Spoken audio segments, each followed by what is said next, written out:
স্বাগতম সুধী। আমি তানভীর, আমার সাথে আছে ফাহিম ভাই আর আছে রিফার।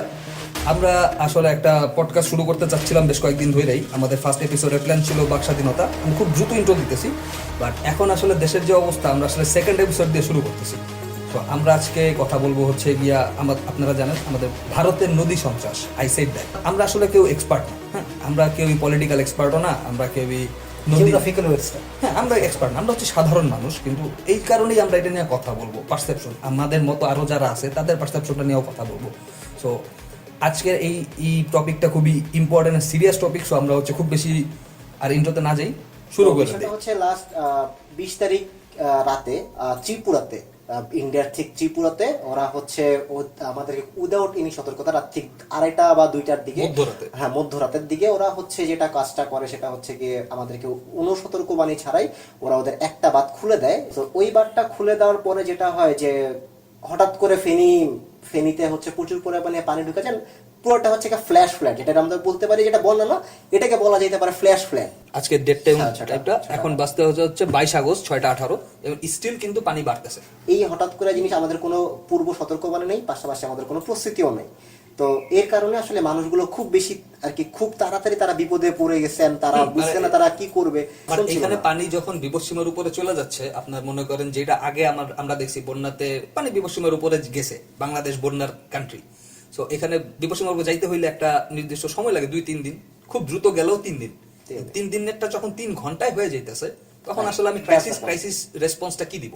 মানে মানবিক বিপর্যয় যে বিষয়টা আমরা বলি, এটা কিন্তু ম্যানমেড, এটা ম্যানমেড। এটা হচ্ছে সবচেয়ে বড় কথা যে এই দুর্যোগটা প্রাকৃতিক দুর্যোগ না। এটা যদিও ইন্ডিয়া চাইতেছে যে প্রাকৃতিক দুর্যোগ হিসাবে জিনিসটারে ক্লেম করতে, হোয়াট এভার, এটা আমরা কিন্তু একটা দীর্ঘ মেয়াদ প্রসেসিং কারণে আজ আমরা এই অবস্থা দেখতেছি। আমাদের নিজেদের যে একটা ব্যবস্থা নেওয়ার কথা ছিল বিগত 10-15 বছর ধরে, আমরা আমাদের নিজ দেশ হিসাবে আমরা এই পদক্ষেপটা নিতে ব্যর্থ হয়েছি। অ্যান্ড এখানে আমি মনে করি যে ইন্ডিয়া যে আমাদের সাথে যে কাজটা করছে, বা ভারত সরকার আমাদের সাথে যে কাজটা করছে, তার থেকে বেশি আমি দায় দিব আমাদের সরকারকে, আই মিন এই সরকারকে। এই জায়গাটাতে একটু আসে, কি বলে এটাকে, ষড়যন্ত্র তত্ত্ব আসে, কনস্পাইরেসি থিওরি আসে। সেটা হচ্ছে যে শেখ হাসিনা গভর্নমেন্ট কি ইচ্ছা করেই কাজগুলা করে নাই, নাকি তাদের মাথায় আসে না এই বিষয়টা এরকম?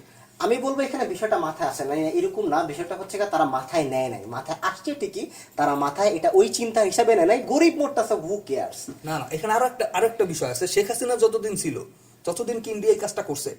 হ্যাঁ, ইন্ডিয়া ততদিন এই কাজটা করছে, কিন্তু এইবারের মতো করে নাই। বাট কথাটা হচ্ছে কিছু কিছু করে খুলছে। হ্যাঁ, কি ওরা এর আগে আপনি যদি গত 2015 সাল থেকে দেখেন, 2015 সাল থেকে 2023 সাল পর্যন্ত ওরা টানা, আর আমি 2024 তো হয়েছি, টানা এই কয়টা বছর যেটা করছে ওরা হচ্ছে একবার হচ্ছে বিভিন্ন এরিয়া, কি এটা তো এবার তো ফিনিতে হয়েছে, এর আগে হচ্ছে প্রত্যেকটা এরিয়াতে আর কি একবার এক এরিয়া আর কি, নট সিলেক্টেড এরিয়া। যারা এখন পর্যন্ত পুরোপুরি বিষয়টা জানেন না, আমরাও জানি না, আসলে জানার চেষ্টা করতেছি। তো আমরা এখন পর্যন্ত যতটুকু জানছি যে আমাদের সাথে ইন্ডিয়ার যে রিভার সিস্টেম আছে, ম্যাক্সিমাম হচ্ছে শেয়ার্ড রিভার সিস্টেম। মানে একটা নদী আমরা ইন্ডিয়ার সাথে ভাগাভাগিতে, ইন্ডিয়া থেকে আমাদের দেশ হয়ে বঙ্গোপসাগরে গিয়ে পড়ে, যেহেতু আমরা হচ্ছে গিয়ে বঙ্গোপসাগরের নিচের দিকে। এইরকম 30টা নদী বা চ্যানেলের উপরে অন্তত 30টা বাঁধ আছে। বাদ বলতে আমি বুঝাইতেছি এই ধরনের ফ্যাসিলিটি আছে। মমতা ব্যানার্জির কারণে আমরা অনেকদিন ধরেই পাই নাই। মানে আমরা যখন জিনিসটা ভাগাভাগি চাইছি, এটা হচ্ছে স্বাভাবিক অবস্থা, নদীর পানির হিস্সা যখন চাইছি, হ্যাঁ, তখন শেখ হাসিনা বলছে যে আমরা কেন্দ্রীয়, মানে ইন্ডিয়ার কেন্দ্রীয় সরকারের কাছে চাইছি। ইন্ডিয়ার কেন্দ্রীয় সরকার বিজেপি, মোদি বলছে যে আমরা হচ্ছে দিতে চাই, কিন্তু মমতা ব্যানার্জি দেয় না। মমতা ব্যানার্জি বলতেছে যে আমার ইয়াতে। এখন বিষয়টা হলো, মমতা ব্যানার্জি দেয় কি দেয় না সেটা তো ইন্ডিয়ার লোকাল বিষয়।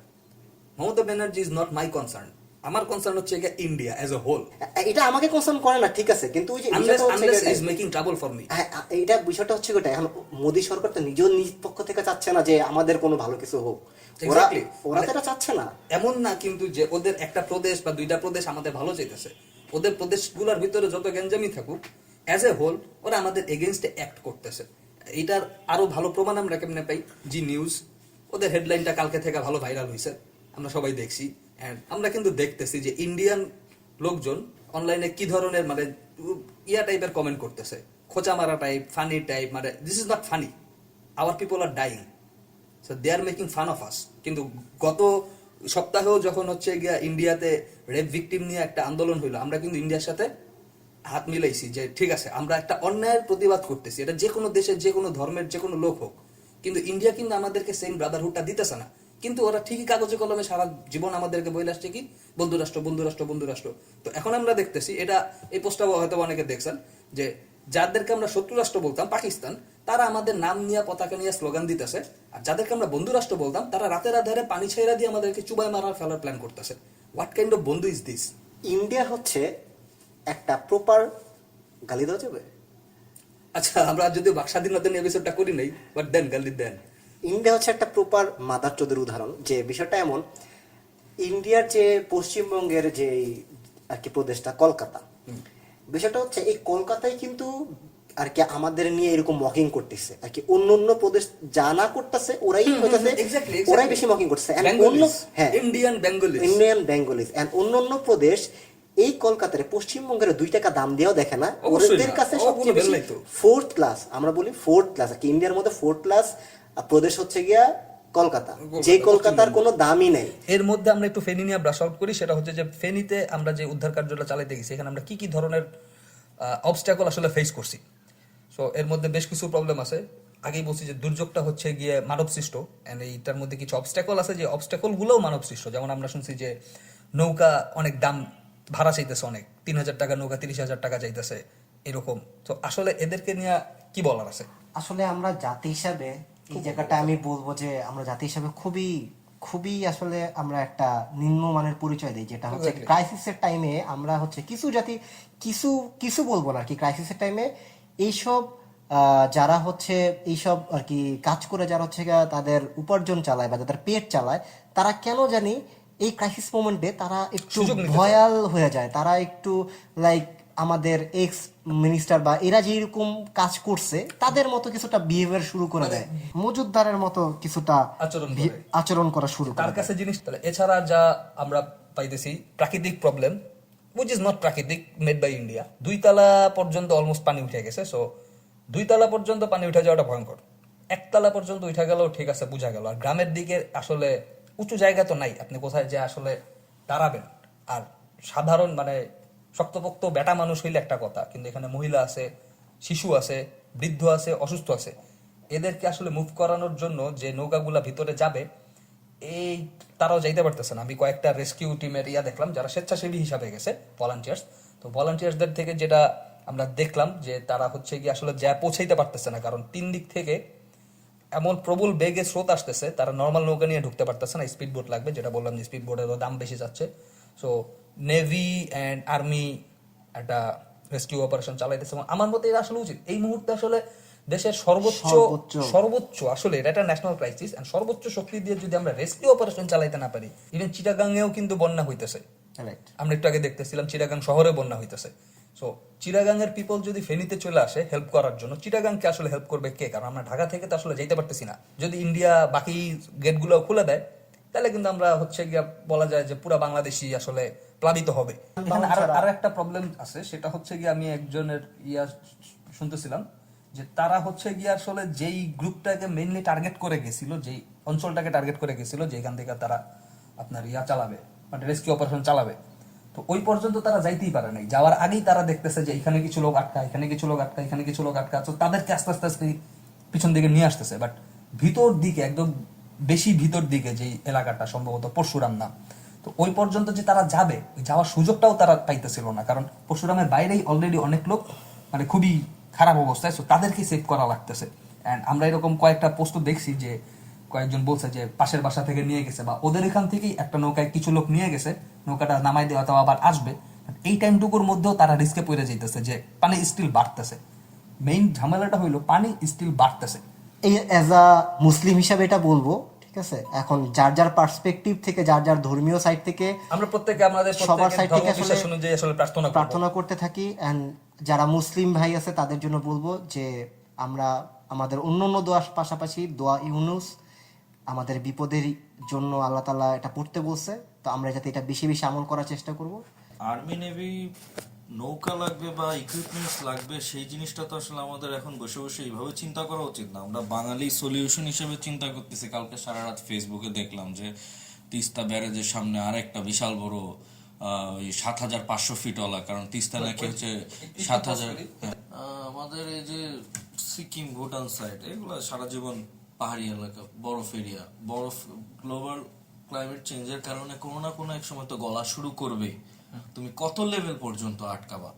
এইটাই সেটা উঁচু ভূমি থেকে আমরা হচ্ছে বঙ্গোপসাগর পর্যন্ত, আমাদের হচ্ছে নিচু ভূমি, ঢালু ভূমি। ঢাল দিকে তো এই জিনিসটা যখন হবে, এই ফ্লাডটা হবে, তুমি কত উঁচু পর্যন্ত করবে? তাহলে তোমাকে ওই সিকিম পর্যন্ত উঁচা তৈরি ফিউচার চিন্তা করতে হবে। সেটা এখন তুমি চিন্তা করতেছো যে বঙ্গোপসাগর, ওই যে তিস্তা ব্যারেজ থেকে 150 ফিট বড়, 150 ফিটে কিছু হবে না। সরি, তিস্তা ব্যারেজ থেকে তোমার 150 ফিট বড় একটা ব্যারেজ তুমি বানাই দিলা, কাজ হয়ে যাবে? এটাতে জীবনে হবে না। আমরা এখনকার কথা চিন্তা করি, এই মুহূর্তে আমার ল্যান্ডে বাংলাদেশের ভিতরে যে পরিমাণ পানি আছে, এই পানিটাকে এক জায়গায় আটকে রাখার মতো একটা রিজার্ভার কি মানে সম্ভব? না, এটা আমাদের সম্ভব না। হচ্ছে এই দুই সাইড থেকে যদি পানির ঢলটা নামে, হ্যাঁ, কই যাবে? আমাদের এই সবকিছু এর উপর দিয়ে যাবে। নদী ঠিক মতো খনন করা নাই, আমরা এখন লঞ্চ চলতে গেলে চরে আটকায়া যায়। তাইলে কি আমাদের উচিত হচ্ছে গিয়া এই মুহূর্তে আসলে ড্রেজিং করা, হিউজ লেভেলের ড্রেজিং করা? এই ড্রেজিং আসলে করে যে কত বছরে সলিউশনে আসতে পারবে সেটা নিয়ে কোনো নিশ্চয়তা নাই। এই নিশ্চয়তাটা আসলে যাদের করার কথা ছিল, হয়তো স্বাধীনতার পর থেকে এটা একটা কন্টিনিউয়াস প্রসেসের ভিতরে থাকা উচিত ছিল। এখন এটা আসলে জিয়াউর রহমান কিন্তু এই জন্যই খাল খনন কর্মসূচি নিছিল। সে খাল কাটতো কেন? For good reasons. আমাদের আসলে খাল লাগবে, এবং তো সেই জিনিসটাই আমরা একটা সময় পর্যন্ত ছিল আমাদের। বাট এটাই যে আমরা দুর্নীতি বলো, যাই বলো, সবকিছুর জন্য এই জায়গা থেকে সরে আসছি। বাট এটাই যে এই যে ম্যাপের ভিতরে এখন এত এত চরগুলো দেখতেছো, বিশাল বিশাল চরগুলা, এই জিনিস কাইটে আবার আমাদের আগের রূপে যে পদ্মা, মেঘনা, যমুনা আমরা দেখছি, মানুষ বলতো অথই ঢেউ। যতদিন রবে পদ্মা মেঘনা বহমান, ততদিন রবে কীর্তি তোমার শেখ মুজিবুর রহমান। এন্ড আসলে পদ্মা মেঘনা বহা থাইমা গেছে, এন্ড শেখ মুজিবের কীর্তিও শেষ হয়ে গেছে। সো আমাদেরকে আসলে আমাদের ফিউচার নিয়ে চিন্তা করতে হবে। জিয়া বা মুজিব এসে আমাদের ফিউচার বাঁচাই দিবে না। যে তিস্তা ব্যারেজ নিয়ে যেমন আমি গতকাল পর্যন্ত যতটুকু দেখলাম, যে এ পর্যন্ত দুইবার এটা নিয়ে ডিড ভারত সরকারের সাথে হয়েছিল, যেটার ভিতরে একবার হয়েছিল হচ্ছে বাংলাদেশ 37%, ইন্ডিয়ান গভর্নমেন্টের পার্সেন্টেজটা মনে নেই, আর হিসাব ছাড়া ছিল হচ্ছে মানে কোনো ধরনের কোনো রাষ্ট্রের না, সেটা ছিল 20% পানি। এটা ভাগ করা ছিল, যেটা বাংলাদেশ মেনে নেয় নাই। বাংলাদেশ চাইছিল 50-50, এবং সেই জিনিসটা রিসেন্ট কিছু বছর আগে এসে আবার সেম জিনিসটা হয়েছিল। ভারতের পক্ষ থেকে তারা মেনে নিছিল 50-50-টাই আমরা যাচ্ছিলাম, বাট মমতা ব্যানার্জির কারণে জিনিসটা আবার বন্ধ করা হয়েছে। এইখানে একটা পয়েন্ট একটু আমার অডিয়েন্সের জন্য একটু যোগ করি, যারা হয়তো বা জানেন না আর বাকিরা জানেন। সেটা হচ্ছে গিয়ে যে নীলনদ, যে কোনো সভ্যতা আসলে গইরা উঠে নদীর পারে। যেটা আমরা বললাম ঢাকা গইরা উঠছে বুড়িগঙ্গার পারে, যে কোনো সভ্যতা গইরা উঠে নদীর পারে। নদী নাই তো সভ্যতা নাই।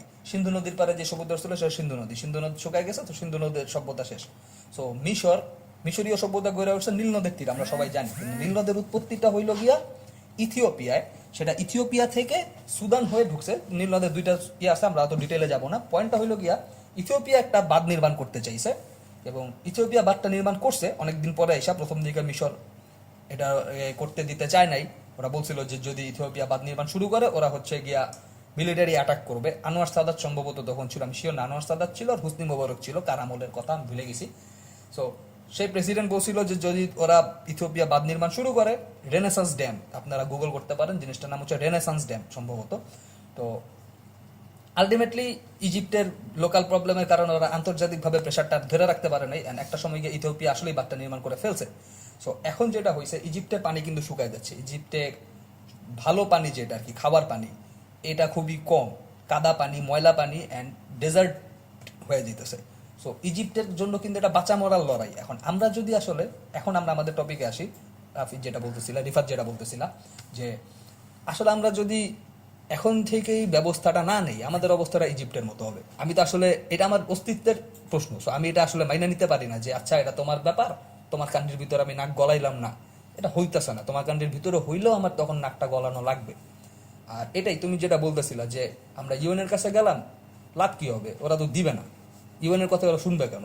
আমি আরো একটা বলি, যে ওরা হয়তো রাজি হইলো 50-50-এ রাজি হইলো, তারপরেও যদি ওরা না দেয়, তখন আমরা কি করব? মানে আমরা কিভাবে শিওর হবো যে আসলে দিতাছে? না দিলে তখন কি হবে? মানে ও দিবে কেন? ওকে দিতে যে আমরা বাধ্য করব? এটা কি ওর মানবিকতার উপর ভরসা করে বাধ্য করব, যেটা আমরা নাই দেখতেছি? দেখো, বাংলাদেশের জন্য এখন লং টাইম সলিউশন একটাই, সেটা কি? সব বাদগুলা উড়ায় দেওয়া। এটার জন্য আমাদেরকে শুকনা মৌসুম পর্যন্ত wait আমরা করতে হবে। 1 বছরের জন্য শুকনো মৌসুমে করে আর যে সময় করি যে Like একটা ভিজে আমরা যাবই, একটা ছোটখাটো সুনামির মতো ঢল আমাদের ছোট উপর একটা দিয়ে ঢল যাবে। যাবেই, যেটা কিছু করার থাকবে না। কিন্তু কথা হচ্ছে এটাই যে উড়াই দিতে পারলে হয়তো সবকিছু ঠিক হয়ে আসবে। কিন্তু এটা বৃষ্টির সময় হচ্ছে প্রচুর প্রভাব। ওয়েল, খরার সময় বলতে যে সময়টা বলতেছি, এই সময়টাতেই তো হচ্ছে ঝামেলা। কারণ এখন ইন্ডিয়া আমাদের সবগুলা গেট খুলে দিছে, and যখন আসলে গ্রীষ্মের সময় আসবে, শুকনার সময় আসবে, and আমাদের আসলে পানির প্রয়োজন হবে, তখন আর ইন্ডিয়া এই কাজটা করবে না, তখন ইন্ডিয়া গেটগুলা খুলবে না, তখন আমরা শুকায় মরবো। তো এই যে ইন্ডিয়া কাজটা করতেছে, এইটারে আসলে কোনোভাবে মাইনা নেওয়া যায় না। এখন এটা হচ্ছে গিয়া কি বলবো, মানে আমার অস্তিত্বের জন্য যদিও হুমকি হয়ে উঠে, তাইলে আঞ্চলিক নিরাপত্তা বিঘ্নিত করার দায় আসলে ইন্ডিয়ার। সেই ক্ষেত্রে তুমি যেটা বলছো সেটা একটা হচ্ছে এক্সট্রিম অপারেশন, একটা মিলিটারি টার্গেট বানায় নিয়ে মিলিটারি অপারেশন চালায় জিনিসটাকে শেষ করে দেওয়া। বাট আমরা আসলে ওই চাই না আসলে যুদ্ধে জড়াইতে। তাহলে আমার একটা প্রপোজাল আছে, সেটা হচ্ছে গিয়া যে ওদের যে বাঁধগুলো আছে, এক্সিস্টিং বাঁধ, এই বাঁধগুলাতে জাস্ট মনিটরিং করার জন্য, প্রত্যেকটা ফ্যাসিলিটিতে মনিটরিং করার জন্য ওরা বাংলাদেশি প্রতিনিধিদেরকে যাইতে দিবে। এদের কাজ হবে এটাই যে ওরা ওইখানকার পানির লেভেলটা আপ ডাউনটা কি হইতাছে না হইতাছে এটা আমাদেরকে জানাবে, কারণ ইন্ডিয়া আমাদেরকে জানায় নাই। সো ওরা যদি এখন বলে জানা এরপর থেকে আমরাই জানাবো, আমরা ওদেরকে ট্রাস্ট করি না। সো আমাদের প্রতিনিধিরা ওদের জানাবে যে আসলে মানে পানির কি অবস্থা, পানি বাড়তেছে না কমতেছে। এবং একই সাথে তার আরেকটা কাজ করবে, সেটা হচ্ছে গিয়ে ওরা নজর রাখবে যে ওরা আসলে ইন্ডিয়া কখন লুইস গেটগুলো খুলে এবং বন্ধ করে। এবং সবচেয়ে ভালো হয় যেটা, ইন্ডিয়ার গুড ফেইথের প্রতি আমার একটা আহ্বান, সেটা হচ্ছে যে ওরা ফ্লাড গেটগুলো খোলার আগে বা বন্ধ করার আগে আমাদের সাথে একটু কথা বইলা নিবে, আলোচনা কইরা নিবে, আমাদের একটা প্রস্তুতির ব্যাপার থাকবে, তখন জিনিসটা আমরা হ্যান্ডেল করতে পারবো। এটা হচ্ছে গিয়ে আমার মধ্যে সবচেয়ে ফ্রেন্ডলি একটা অপশন। ইন্ডিয়া সবসময় বলে যে ওরা হচ্ছে আমাদের বন্ধু রাষ্ট্র। সো আমার মনে হয় ইন্ডিয়ার একটু প্রুফ করা উচিত যে ওরা আসলেই আমাদের বন্ধু রাষ্ট্র। এটা আমাদের বাঁচা মরার লড়াই। আমাকে আইদার পানিটা পাইতে হবে, পানিটা না পাইলে আমি এমনিতেই মরে যাবো। যদি আমি মরেই যাই 10 বছর পরে, তাহলে আমি কেন কেয়ার করবো যে 7 সিস্টার টিকা থাকলো নাকি থাকলো না, বা ইন্ডিয়ার টিকা থাকলো নাকি থাকলো না, আমার কি আসা যায়? মানে আমি যে এখন ইন্ডিয়া বা 7 সিস্টারের প্রতি ভালো মানুষই দেখাবো, এই ভালো মানুষইটা দেখায় আমি পাইতেছি এটা কি? সো বেসিক্যালি এটা আমরা সারাদিন আলোচনা করতে পারবো, কিন্তু এটা কোনো সলিউশন আসবে না, কারণ আমাদের হাতে আছে সলিউশন নাই। আমাদের হাতে যে সলিউশন গুলো আছে এগুলা খুব বেশি রোমান্টিক, খুব বেশি জেনজি স্টাইল, যে রাফি যেটা বলতেছিল, আসলে এটা খুব বেশি জেনজি স্টাইল, যে আমরা ঢুকলাম, 7 সিস্টার খাই দিলাম। এটা ছাড়া আর কি করা আছে আসলে আমাদের? সো আপনার কি মনে হয়? আমরা বললে তার 7 সিস্টার ঢুকে পড়া যাবে না? আসলে অনেক দিক বিবেচনা করতেছো। আপনাদের কি মনে হয় আপনারা একটু কমেন্টে জানান। আমরা একটা পডকাস্ট আসলে করতে চাইছিলাম, খুবই বিষয়টা এটাই যে আমাদের হচ্ছে খারাপ বিষয় বা নেগেটিভ বিষয়গুলো নিয়ে করা লাগতেছে, যে sad, but we will keep talking. And আমাদের ফার্স্ট এপিসোড আসতেছে, যেটা আমরা আসলে মোটামুটি রেডি করে আনছিলাম, একটু গুছানোর প্ল্যান ছিল। ওটার টপিক হচ্ছে বাক স্বাধীনতা। সো এনিওয়ে, আমরা এপিসোড 2 দিয়ে শুরু করলাম, এরপর এপিসোড 1 আসবে এবং আমরা অন্যান্য কিছু নিয়ে কথা বলবো। তো সবাই ভালো থাকবেন।